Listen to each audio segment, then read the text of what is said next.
53 points higher for the Nifty. The sensex is up 180 points.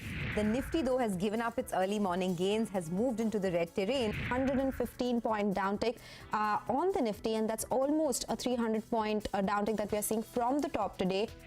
It's been tricky, and today the mid-cap index is taking the biggest brunt, down over 330 points. The good part is at least some levels, 18,200, the recent low, is something that's holding at least for now. It was a weak trading session.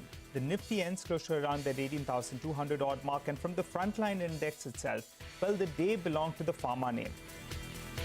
Hello and welcome to CNBC-TV18. You're watching Markets Today, the show where we track the 6 hours of the day's trading action in just 5 top headlines. I'm Nigel D'Souza. Let's get straight to the top headlines of the day. A volatile day sees Indian indices tracking weak global cues to close at over 1-month lows. The sensex and the Nifty fall close around 1% to around 2% odd. The markets underperform benchmarks. Bank stocks lead the fall while mid-caps get battered. Diagnostic stocks surge after health ministers meeting to review the COVID situation amidst the rising cases globally. However, players don't see a significant uptick in COVID revenues. Dr. Lal's Path Lab, Thyrocare, Metropolis, all of them gain big time in trade. Market regulator SEBI decides to phase out the share buyback from the open market in a gradual manner. Until then, a separate window will be created on the stock exchanges to conduct buybacks. SEBI chairperson says it will create a level playing field for all investors.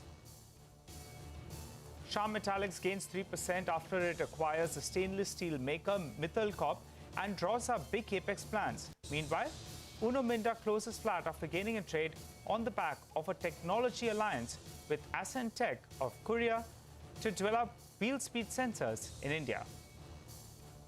RBI Governor Shaktikanta Das makes yet another pitch against private cryptocurrencies, says that they will cause the next financial crisis, adds that the credit deposit gap seems divergent due to the low base. Well, here's what we have lined up for the show. In Market Opinion, we have Sanjeev Prasad, Managing Director of Kotak Institutional Equities, and in Big Corporate Voices, we have Ashish Gaikad, Managing Director of Honeywell Automation, to talk about, spots for the exports in the global scenario. Well, it was a volatile day of trade, which saw the indices close at 1-month lows, courtesy weak global cues. The sensex and the Nifty, both of them down close to 100%, with the market breadth firmly in favor of the declines. The broader markets underperformed the benchmarks, with the Nifty Bank and the mid-cap index falling 1.5%, while Pharma and diagnostic stocks, well, they did pretty well. Reopening stocks, though, they slipped on the back of COVID concerns. Mangla Malu joins us to run us through a quick wrap of what went on in market action. Well, it was a weak day of trade, but importantly, it was a weak, volatile day of trade. There was rise of fear, and it was rise of COVID fear as well. India VIX was the standout index that told you the story of the day. The Nifty meandered in a 300-point range, with the highs being just below that 18,500 mark and the lows being just above that 18,150 mark as well, which again is in the broad range of both the 50 and the 20-day moving averages of the Nifty. Talking about moving averages, the Nifty Bank, which had held on to the 20-day moving average, had now broken it in today's trading session and closed below that as well. The broader markets were telling you that there was weakness, weak internals, 5 stocks declined for each stock that advanced, and the mid-cap index underperformed both the Nifty as well as the Nifty Bank. The only index that stood its ground today was the Nifty Pharmaceutical Index, and a bunch of these diagnostic stocks that gained on fears of rising COVID cases in China. So just to name a few, we had Glenmark Pharma, Granules, Divi's and Cipla from the Pharma pack do extremely well. Diagnostic gainers for Metropolis, Dr. Lal and Thyrocare. But on the weaker side, we had all those unlocked stocks go back into, losing terrain. But these again are just fears. And as a result of which, we saw a bit of decline in Indian Hotels, Delta Corp, PVR, as well as Trent. It was a weak day. It was a weak, volatile day. All right, Manglam, thanks a lot for that. Well, let's get you some market opinions. Sanjeev Prasad of Kotak Institutional Equities said that the market is in a consolidation phase and that the current market valuations are risk. About the IT space, he said that the sector remains under pressure, likely due to a recession in Europe. Let's hear him out. Market hasn't done much in 2022 also. So last 15 months, if you take, let's say from September end of 2021, it's been pretty much in that 18,000 plus minus range only, barring a bigger correction in May and June. People are obviously very worried about high inflation and high interest rates and so on and so forth. So market is as of now, in a consolidation phase. Valuations are rich.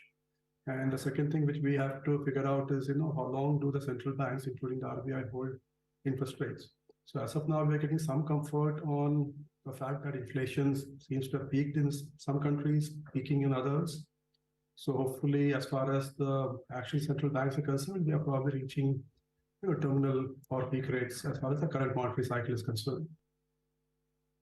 Europe is going through a massive slowdown and probably will get into a recession also. If you look at the non-farm payroll addition in the US, that is still very, very strong at about 250,000 plus last couple of months. So clearly we're not gone to a stage where US is starting to feel the effects of the higher interest rates and so on and so forth, which means the central bank will have no option but to keep interest rates higher for a longer period of time to actually break down inflation expectation and particularly core inflation. So in that context, I would assume if you're looking at a slowdown in the US posed by the actual central banks, I suspect IT demand is not going to be strong, particularly the discretionary part of demand from customers. Moving on to some more opinion, Arvind Sanger, the managing partner at Geosphere Capital Management, said that 2023 appears to be the start of a rocky note, as inflation, slowdown and recession need to be taken care of for a new bull market. Let's take a look. I don't think we get a new bull market until we get through this phase of inflation, slowdown, recession, resolved to a meaningful extent. I'm not saying that we have to come out to all clear, but I think it's a pretty good chance that we're at least going into a mild recession in the US. Europe is already in a recession. I think 23 is at least going to start out, in my opinion, to be a little rocky. But I'm hopeful that by the time we get to the second half, things will start to look a lot clearer. But in the meantime, it makes sense to be a little cautious. Well, moving to the second headline now. Diagnostic stocks, well, they surged in trade today after the health ministers' meeting to review the COVID situation amidst rising cases globally. However, players don't see a significant uptick in COVID revenues. Ekta Patra is standing by to run us through with more details on that. Ekta? Well, yes, a lot of these diagnostic companies are in focus on account of concerns now that COVID-19 cases are rising globally. I did speak to a couple of the lab companies, and as of now, they said that COVID-19 testing is still insignificant. There is no change in the curve. They do expect a possible increase in terms of the COVID-19 volumes only if in case there is hospitalizations or the severity of the cases rise as well. That one will assess over the next couple of weeks. Even if in case there is an increase in terms of the severity as well as hospitalizations and the volumes for diagnostic labs, the competition is so high that you're probably going to see, you're probably not going to see the volumes come in as significantly as we saw during the earlier COVID-19 waves. So that's the feedback that I'm picking up from diagnostic companies as of now. If you already saw their revenues with regards to COVID-19 testing in Q2, it has fallen anywhere between 80 to 90% on a year-on-year basis, or almost even 100% for some companies. Valuation-wise, these stocks have corrected significantly, but they're still trading at quite a premium on a one-year forward basis.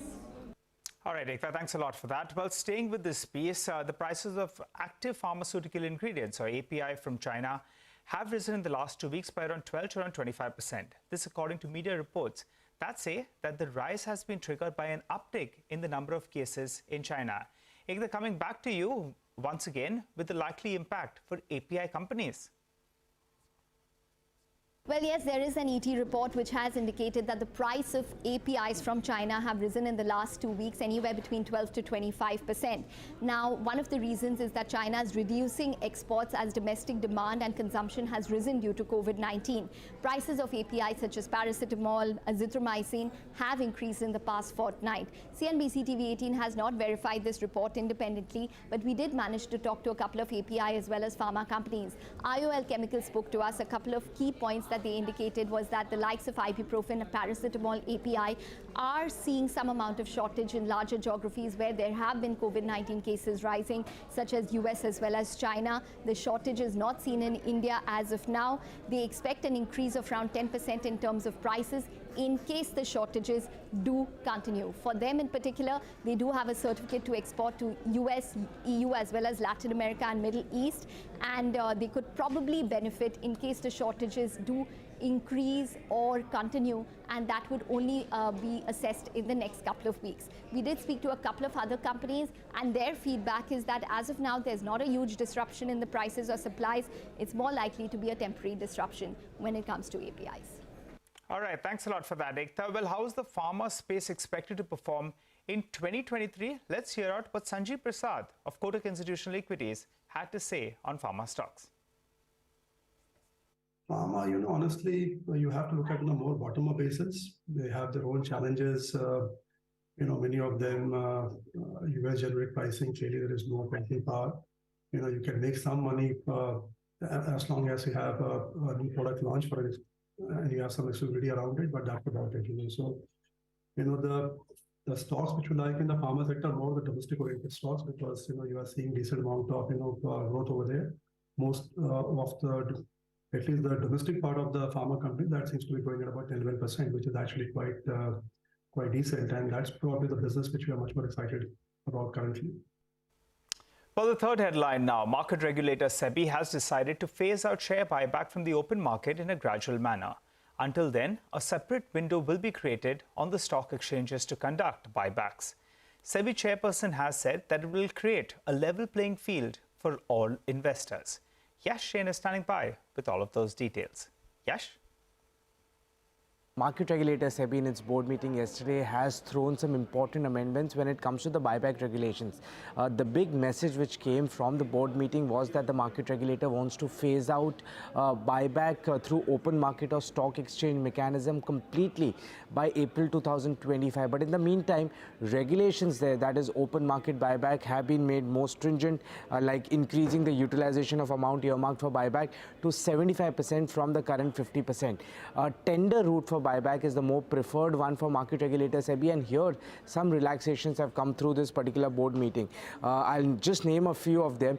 Market regulator SEBI has allowed an upward revision in the buyback price till 1 day prior to the record date of the buyback. Also, they've removed the requirement of filing draft letter with SEBI for such a buyback. There are more relaxations in the pipeline which would need a ratification from the Ministry of Corporate Affairs, and they are in discussion. That would be increasing the maximum limit of buyback to 40% of the paid-up capital of free reserves of the company from the current 25%, and allowing net debt-free companies to have 2 buybacks in the same financial year.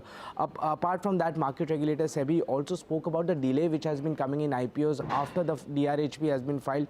SEBI said that the regulator can't be blamed for IPO delays. Many merchant bankers have been repeat offenders when it comes to not providing the appropriate information to market regulator SEBI, and now what will happen is that in case a delay from the merchant banker, the DRHP papers will be returned and will be disclosed on the SEBI's website. On increasing trading hours, interestingly, market regulator SEBI said if exchanges want to increase trading hours, they can go ahead and do that. There is no interference from SEBI, or there's no restriction from SEBI which stops them from doing so. Certain important large brokers will be given a status of qualified stock brokers. They'll have to comply with enhanced monitoring guidelines from market regulator SEBI. Onboarding of FPIs have been made easier. REITs and InvITs corporate governance norms will apply on them as well. Thanks a lot for that, Yash. Well, time to slip into a short break. When you come back, we'll run you through the remainder of the headlines. With us on markets today, well, let's run you through the remainder of the headlines that we're tracking for you. The fourth headline today, Shah Metallic zoomed close to 5% after acquiring a stainless steel maker, Mittal Corp, and draws up some big capex plan. To give you a quick background, well, this is a small plant that they have acquired outside their core Kolkata region. They've concluded that that buy, it's going to be with regard to the stainless steel segment. Now, what the management says is that they're going to be doubling the capacity. Currently, the capacity is around 150,000 odd, but in the next couple of years, they're looking at doubling it. As of now, the capacity utilization levels are rather low on this particular unit, but going ahead, they are saying that they could even, in fact, ramp things up on that front. Remember the overall scheme of things, as per Shyam Metallics, they categorize their capacity at around 8.5 million tons odd. A lot of that is used in-house, remember, so that's not the output that they sell. But from their capacity, as per their reckoning, they're expecting it to double in the coming time. So this small acquisition fits in perfectly. They're also talking about doing a big capex of around 10,000 crores. Part of that is already underway. That's close to around 4,000 crores odd. But they're confident that most of this capex will be met by internal accruals. In fact, earlier today, we caught up with the management. He told us that he's expecting revenues of close to around 2,000 crores from that new acquired plant at full capacity next year. And going ahead, they will double the capacity. Let's hear him out. This plant is functioning now, but the capacity utilization presently is very low. And once we take up the complete control of the plant, because it is under the acquisition process, we'll be running from next year at full 100% capacity. About the acquisition cost, overall, we have to do some little bit of modifications and upgradation, which will not take much time. The total acquisition value will be around 450 crores. 4,000 crores capex has already been declared. We should be over by end of next year, 24. And we have acquired another plant, Ramsarup Industrial Corporation, where in next quarter we'll be declaring the capex for the same. The capex what we have declared for additional 6,000 crores is not going to come in next 1 or 2 years. We have said around 4 to 5 years. And since we are done with our existing capex, what we have declared in the past, so all these things is going to come through the internal accruals, and we have around we have to dilute another 13%, 12.5-13% stake for the SEBI guidelines. So we will be getting a lot of cash in our system from that as well. Well, the stock did come off considerably actually from the high point of the day because the float in the market is rather low, with the promoter holding on Shyam Metallics at around 88% odd. But sticking with some stocks in the news, Uno Minda, well, it ended more or less flattish after gaining in early trade on the back of a technology alliance with Ascentech of Korea to develop wheel speed sensors in India. Sonia is tracking that. She joins us to fill us in with a quick update. Sonia? Well, thanks a lot for that. Uno Minda has entered into a licensing agreement with a company in Korea called Ascentech, and this is in order to strengthen its automotive sensors portfolio, where Uno Minda will be designing, developing and marketing wheel speed sensors in India. Now, this is important because Ascentech is a leading supplier to OEMs in Korea and in the international market. And Uno Minda had a couple of years ago set up a separate division for automotive sensors. Now, demand is picking up with higher safety technology, higher sensors in the new vehicles, and hence Uno Minda has tied up with Ascentech for this. Remember, the stock is down almost about 12% in 2022, has not given any great returns, but the outlook from the management is positive. Back to you. Okay, thanks for that, Sonia. Well, Glenmark, that was a big outperformer today after the launch of a diabetes drug. The company says that the drug will reduce the daily cost of therapy by 40%. Ekta has been tracking that. She joins us to tell us more on the specifics. Ekta? Well, yes, Glenmark is in focus because they've launched a triple fixed dose combination drug for diabetes. That means that there are 3 diabetes drugs within one drug. Now, the drug contains teneligliptin, pioglitazone, as well as metformin. The drugs are used for type 2 diabetes as well as high insulin resistance. The drug is launched under the brand name Zeta Piomet. Now, why exactly would Glenmark probably benefit is because it is one of the first companies to launch this particular combination in the Indian markets. The market for oral diabetic drugs in India is already close to around 12,000 crores. It's growing at around 6.3% on a year-on-year basis. And Glenmark has launched multiple diabetes drugs since 2015. This would add to their portfolio. They would probably have a first mover advantage in this triple combination drug, and hence maybe there is some amount of excitement on account of that. Thanks a lot for that, Ekta. Well, moving on. Honeywell Automation's Managing Director, Ms. Ashish Gaikwad, says that the company is in a bright spot due to its work in digitization and sustainability. Let's hear him out. Certainly know that there are some bright spots in the over the global scenario that we sort of monitor, and we certainly are going to look at those bright spots where there is more opportunity for us. We believe that the 2 areas, the 2 mega vectors that we are really working quite a lot on is the digitization and the sustainability part. Well, City Union Bank lost 6% after the RBI's audit assesses NPA numbers to be higher than that was reported by the bank. Abhishek joins in to explain that to us. Abhishek? The divergence is the difference between what RBI says should be a gross NPA level versus what the bank has actually reported. So for City Union Bank, the bank has reported a gross NPA divergence of 259 crore, which forms about 0.64% of the FY22 book. So gross NPA divergence is more than 13% of FY22 gross NPA. Remember that if it is above 15%, then they have to disclose to the exchanges. Less than 15% does not warrant a disclosure to the exchanges. This time it has been reported, or it has come to exchanges given the fact that someone had filed for an RTI. So provision divergence is of a mere rupees 40 crore. Now analysts say that they expect the bank to report slippages of 400 crore versus management guidance of 300 to 320 crore in Q3. So bank could miss the loan growth guidance. Bank had given a loan growth guidance of anywhere between 15% to 18%. So provision impact is not much. It is just a 40 crore provision impact that they will have to take on the book. However, analysts say that the stock can decline as much as 15% from the current levels. Back to you. Thanks, Abhishek. Well, moving to our fifth headline today then, the RBI Governor, Shaktikanta Das, has made yet another pitch against private cryptocurrencies. He said that they originated to bypass and break the system and have no underlying value. Speaking at an event organized by Business Standard, the governor warned that if private cryptocurrencies are allowed to thrive, they could possibly cause the next financial crisis. Let's hear him out.